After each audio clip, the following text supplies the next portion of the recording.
ఆదివారము వచ్చిందంటే బుద్ధి ఉట్టి నేను మటనే తెత్తే దగ్గరండుకొని మెత్తగా తింటది పచ్చగూర నా కంచములెత్తది పచ్చగూర నా కంచములెత్తది తిక్క ఉట్టి మరి కట్టె నేను పడితే నా ముత్తుల పెళ్ళము తల్లి గారి బాట పడుతుందమ్మా నా రంకుల పెళ్ళము వద్దంటే వినవే ఓయమ్మా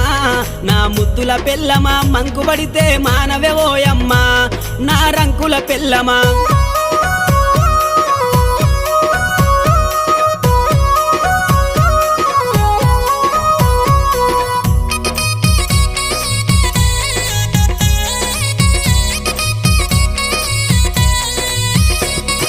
తిరుమల తిరుపతి ఓదామంటది మేడారం సమ్మక్క జాతర కొమురెల్లి మల్లన్న జాతర మొక్కు తీర్చే పని ఉందని అంటది మొక్కు తీర్చే పని ఉందని అంటది భద్రాచలము ప్రయాణమైతీవే నా ముద్దుల పెళ్ళమ బర్రె నమ్ముకు